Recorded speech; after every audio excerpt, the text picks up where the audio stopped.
తిరుపతి జిల్లా సూళ్లూరుపేటలో బుధవారం ఇండియా కూటమి ఆధ్వర్యంలో డీసీసీ అధ్యక్షులు బాలగురువం బాబు అధ్యక్షతన జై బాపూజీ జై భీమ్ జై సంవిధాన్ కార్యక్రమం నిర్వహించబడింది.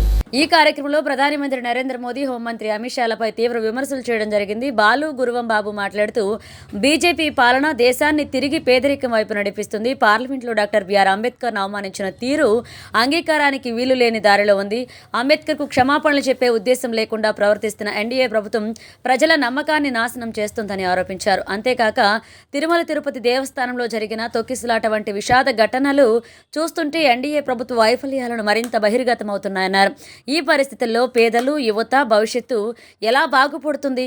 ఇటువంటి పాలనను దేశం తట్టుకోలేకపోతుంది.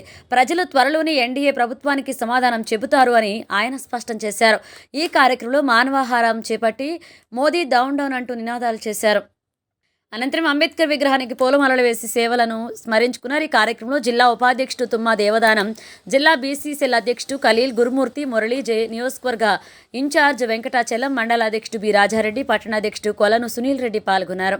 మనకు భారత రాజ్యాంగాన్ని రచించినటువంటి అంబేద్కర్ గారికి నివాళులు మరియు ఆయన్ని స్మరించుకుంటూ ఉంటే మన దేశంలో మాత్రం భారత రాజ్యాంగాన్ని అనుభవిస్తూ, రిజర్వేషన్లు అనుభవిస్తూ, అధికారాలను అనుభవిస్తూ ఈరోజు నరేంద్ర మోడీ గారు, అమిత్ షా గారు వాళ్ళకి వాళ్ళే దేవుళ్ళైనట్టుగా, ఈ దేశానికి వాళ్ళే రాజులైనట్టుగా ఈరోజు చాలా దుర్మార్గమైనటువంటి పరిస్థితుల్లో వ్యవహరిస్తూ ఉన్నారు. బీజేపీ పరిపాలన చేస్తుంటే పేదవారందరూ కూడా మళ్ళీ ఈ ప్రపంచం మొత్తం కూడా మళ్ళీ పేదరికానికి వెళ్ళిపోయేటటువంటి, ఈ దేశం పేదరికంలోకి వెళ్ళిపోయేటటువంటి పరిస్థితి వచ్చేసింది. భారత రాజ్యాంగ నిర్మాత డాక్టర్ బిఆర్ అంబేద్కర్ గారిని పార్లమెంట్లో సాక్షాత్తు అవమానపరిస్తే ఆయన యూటర్న్ తీసుకోవాలి, క్షమాపణ చెప్పాలి అని చెప్పి దాదాపు ఇండియా కూటమి మొత్తం కూడా ఈరోజు డిమాండ్ చేస్తే కనీసం ఆయనకి ఎలాంటి ఆలోచన విధానాలు కూడా లేవు. భయంకరమైనటువంటి దుర్మార్గమైనటువంటి స్థితిలో వ్యవహరిస్తున్నారు. కనీసం వాళ్ళు క్షమాపణ చెప్పలేని పరిస్థితుల్లో ఉంటే ఈ దేశం ఏ విధంగా బాగుపడుతుందని చెప్పి, పేదవారు ఏ విధంగా బాగుపడతారు, ఇక మీదట యువకులు ఏ విధంగా బాగుపడతారని చెప్పి మేము తీవ్రంగా చింతిస్తున్నాం, బాధపడుతున్నాం. మరి ఈ రాష్ట్రానికి వస్తే ఎన్డీఏ కూటమి అధికారంలో ఉంది. ఈరోజు తిరుమల తిరుపతి దేవస్థానంలో రాత్రి ఒక విషాదం చోటు చేసుకుంది.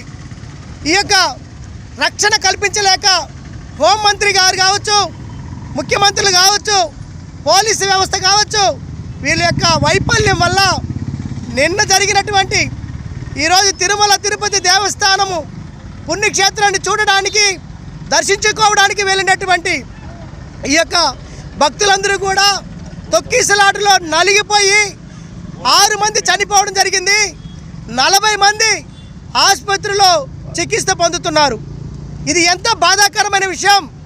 మీరు పరిపాలన చేస్తున్నారా, లేకపోతే మీరేమన్నా గాలికి వదిలేసి మీరు స్వార్థ ప్రయోజనాలు చూసుకుంటున్నారని మీ ప్రజలందరూ కూడా చేదరించుకునేటటువంటి పరిస్థితి వచ్చింది. ఇంత తక్కువ టైంలోనే తెలుగుదేశం పార్టీకి, ఎన్డీఏ కూటమికి, అదేవిధంగా పవన్ కళ్యాణ్ గారికి, మోదీ గారికి, వాళ్ళ యొక్క అనుచరులకి అందరికీ కూడా ప్రజలు బుద్ధి చెప్పేటటువంటి రోజు వచ్చింది. రాబోయేటటువంటి 2029 ఎలక్షన్లో ప్రజలు మీకు నామరూపాలు లేకుండా చేసి మిమ్మల్ని బొందదోవి దాంట్లో పాతి పెడతారని కాంగ్రెస్ పార్టీ జిల్లా అధ్యక్షుడిగా నేను మీకు హెచ్చరిస్తున్నాను.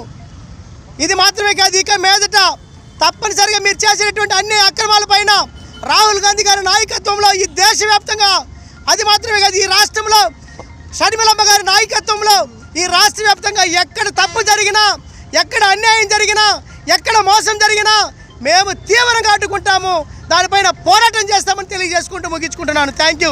ఒక్కొక్కరు చనిపోయినటువంటి వారికి, కుటుంబాలకి ₹1 కోటి నష్టపరిహారం చెల్లించాలి. వారికి తిరుమలలో